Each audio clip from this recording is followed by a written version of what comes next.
What the hell is an Anbernic? Is it a new Pokemon? Is it a fancy kind of coffee? No. The Anbernic is a handheld retro gaming console that's about to blow your mind. And why? Well, think about this. For less than the price of an average dinner, you get access to thousands of retro titles, ranging from the early 1990s all the way up until the early 2000s, and does it at this little tiny form factor. But not just that. The main questions are not whether this thing can deliver or not, but the main question is, should you care about something like this in 2025? Is that something that should be on the radar? Is this thing even legit? For $30? And does this product even make sense when the market is littered with handheld gaming consoles? Well, sit back and relax, because this is going to be one heck of a retro journey that you wouldn't want to miss. Let's get started. Let's start with the basics. So, what is the Anbernic RG35XX Plus?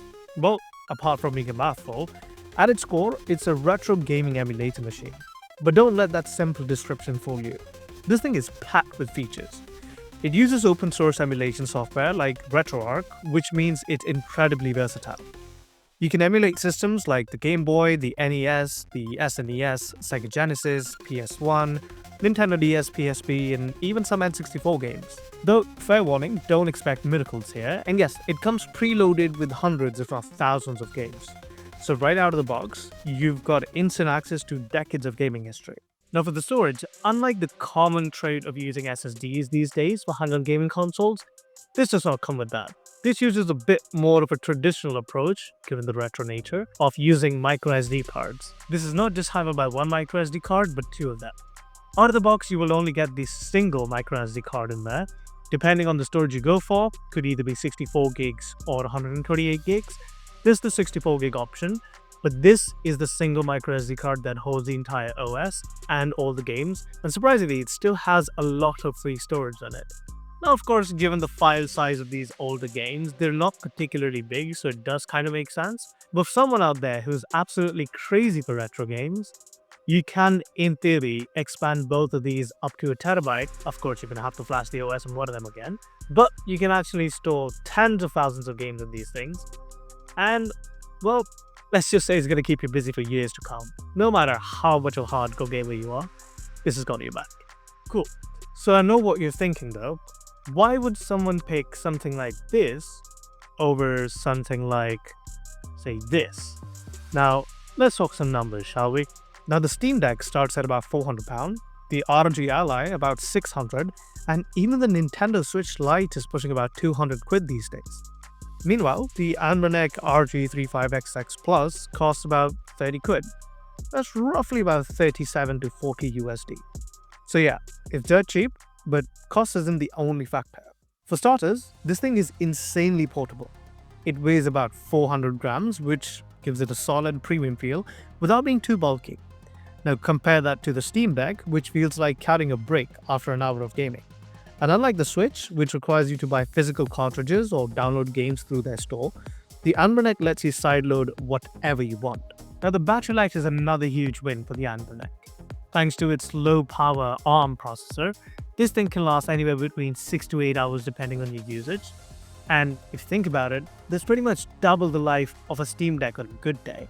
On top of that, because this thing charges via a USB-C, you don't need to carry any cumbersome adapters.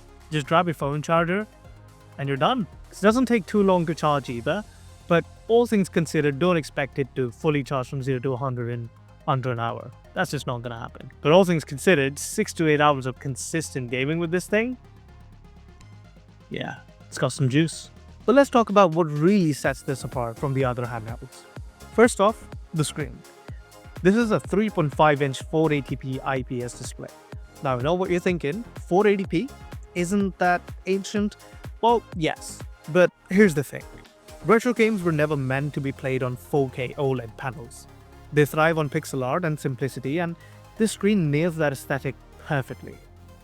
Another standout feature is the mini HDMI port. So going back to what I was saying, if you do want to play your favorite retro games on a bigger screen, just plug it into your TV, grab a Bluetooth controller, and boom, you've got yourself a full-blown couch gaming setup. So go along, connect your controller, connect it to Wi-Fi, and get gaming. Now, let's address the elephant in the room, shall we? The lack of analog sticks. While this isn't ideal for certain 3D games, the D-pad works surprisingly well once you remap the controls. And if you absolutely need analog input, there's a version of the RG35XX Plus with thumbsticks available. And they do have other options as well, but there is one available in the vertical form factor. But this is where things get interesting. Have you ever wondered how a device like this even exists? I mean, who's making these things and why are they so affordable? Well, Anbernic has been quietly revolutionizing the retro gaming scene for years. They're part of a growing trend of companies that specialize in creating affordable handheld devices designed specifically for emulation.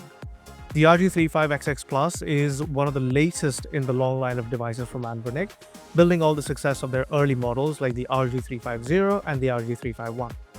These devices were already popular among retro gaming enthusiasts, but this model takes things to the next level with this upgraded hardware and features. But here's the real kicker. This isn't just some random company slapping together things and calling it a day.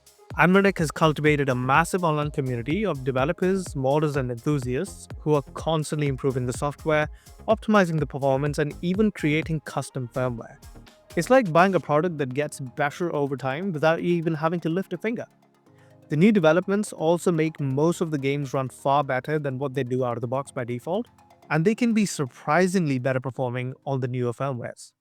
And that's not all. The RG35XX Plus runs on open source software like the RetroArch, which means it's built upon decades of collective knowledge from the emulation community.